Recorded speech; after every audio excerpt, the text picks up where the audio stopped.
Hi, this is Dr. Gregory Sadler. I'm a professor of philosophy and the president and founder of an educational consulting company called Reason.io, where we put philosophy into practice.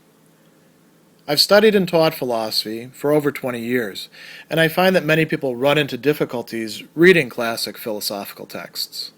Sometimes it's the way things are said or how the text is structured. But the concepts themselves are not always that complicated, and that's where I come in. To help students and lifelong learners, I've been producing longer lecture videos and posting them to YouTube. Many viewers say they find them useful. What you're currently watching is part of a new series of shorter videos, each of them focused on one core concept from an important philosophical text. I hope you find it useful as well. In the fourth portion of his article, Is Patriotism a Virtue?, Alasdair MacIntyre has placed what he's calling the universal liberal morality into a dialectical conflict with the morality of patriotism and allowed both sides to, so to speak, critically assess each other. And by the time that we're about halfway through that section, we can say that for a variety of reasons, liberal morality has scored some points. As he's going to say, liberal morality can identify patriotism as a morally dangerous phenomenon. Now, what does that mean? It's a source of what he calls moral danger. You're going to get yourself into various trouble, for example, by buying into irrational stances and, unjustified claims just because of your partiality to your particular country. And liberal morality is supposed to be kind of an antidote to that.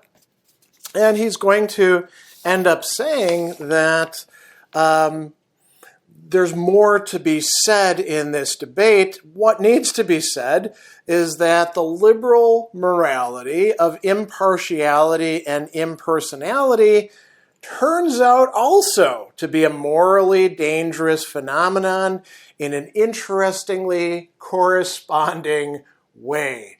So the debate, the dialectic is not quite finished because, yes, there are definitely some problems with the morality of patriotism, but the proponent of patriotism can ask some important questions that MacIntyre is going to stage, so to speak. And he's going to frame it by saying, okay, so let's say that we do accept the claims of a liberal universalizing morality that says everybody needs to be treated equal. We aren't going to prioritize anyone over anybody else for non-rational reasons. What do you lose in dissolving, as he's going to call it, the bonds of patriotism? He says, would liberal morality be able to provide anything adequately substantial in its place? What do we have with patriotism? So he says that, what the morality of patriotism at its best, very important point, at its best, provides is a clear account of and justification of the particular bonds and loyalties which form so much of the substance of the moral life. And how does it do so?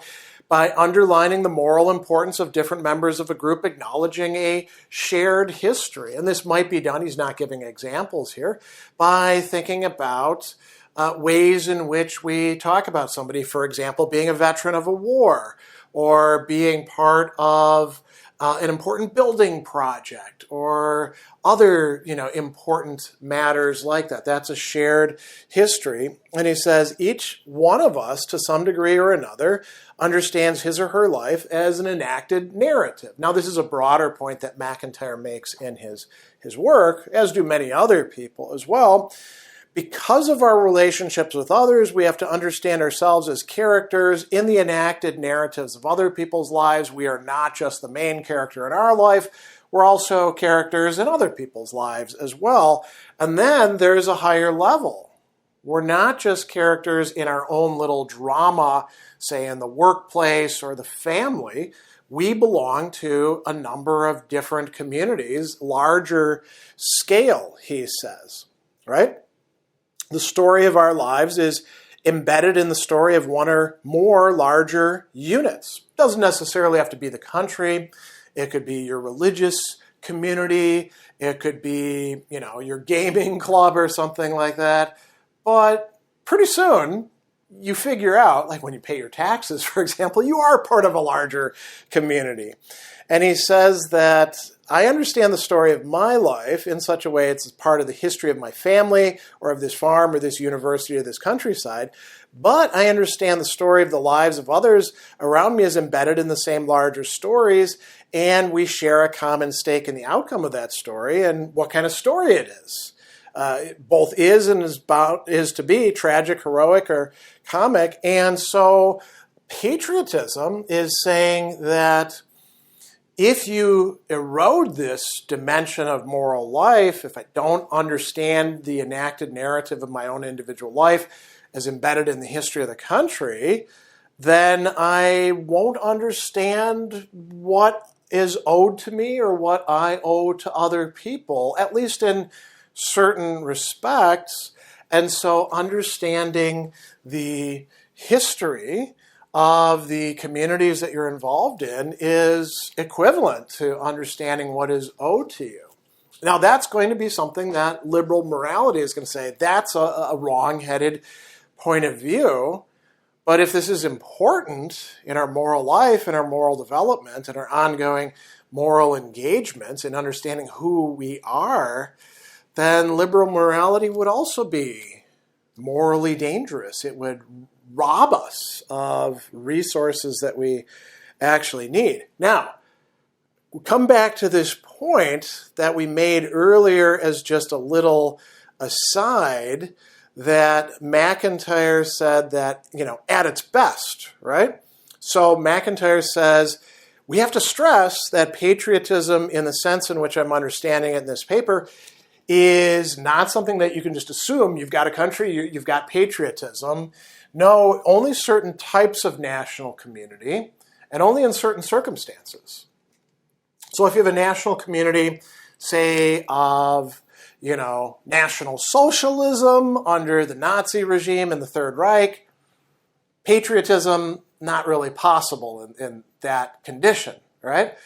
Patriotism, as you pointed out, to Germany, not identified with the Nazi regime, that's certainly possible, right? And that's why we have conservatives trying to undermine the system from within, as he discussed earlier in the paper. So he says that a national community which systematically disowned its own true history or substituted a largely fictitious history for it would not, in fact, be a national community that you could be genuinely patriotic to, because you're living out a lie. We might think, for example, about the battles in education, about how we ought to teach American history. For example, was slavery a very complex phenomenon that was largely unjust and terrible and had significant effects on people derived from slaves for years afterwards, and even people who had white supremacy promoted to them as essentially a tool to be exploited on their part? That's part of a true history. So if you need to lie about that, well, you are making a fake nation, Likewise, if patriotism is just going to be exploited to get people to do things, if we have a reduction of the interactions between the members of the society to reciprocal self-interest, then we have a fake patriotism as well. And MacIntyre's kind of pessimistic. He says that, the modern bureaucratic nation states tend to reduce communities to this condition. So the best that we can actually have in them tends to be what he calls a simulacrum of patriotism. That's pretty important to keep in mind. This, again, brings up patriotism as a morally dangerous phenomenon because people can pretend that things are patriotism when they're not. So, criticizing the current regime, you're unpatriotic. Well, not necessarily, right? Bringing up the bad stuff in our past, you're unpatriotic. You'd actually be unpatriotic to cover it over. So that's a significant problem. But coming back to the other side, MacIntyre says, well, what can we provide in its place? And he says, in modern communities in which membership is understood only or primarily in terms of reciprocal self-interest, there's really only two resources available when destructive conflicts of interest threaten this reciprocity. One is the arbitrary imposition of some solution by force, right? Somebody says, well, I'm the judge, I get to decide, right? Doesn't matter whether it's fair, it's the law. Or, I'm the executive, I'm going to crack some heads. You better get okay with it, right? Or we're strong, we're going to rise up against you and take over and get the bums out. Turn into new bombs, right? Or the other is the appeal to neutral, impartial, and impersonal standards of liberal morality. That's what's attractive about liberal morality. Centuries of partial and favoritistic and irrational conflicts between forces being replaced by something that seems fair, rational, just, right? That doesn't seem to motivate people very well, though. He says that the importance of this resource is scarcely to be underrated. How much of a resource is it? The problem is that some motivation has to be provided for allegiance to the standards of impartiality and impersonality, which both has rational justification and can outweigh the considerations provided by interest. And that doesn't seem to have a great motivating force for a lot of people. And he says the appeal to moral agents qua rational beings to place their allegiance to impersonal rationality above that to their interests has, just because it's an appeal to rationality, to furnish an adequate reason for so doing.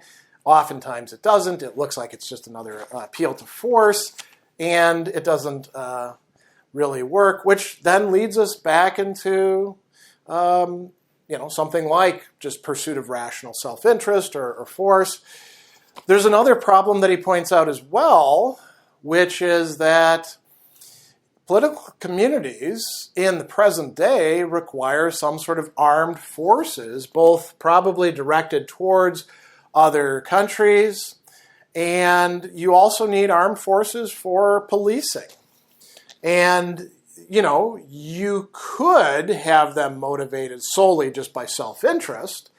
That's when corruption sets in, right? And they start preying on their own people.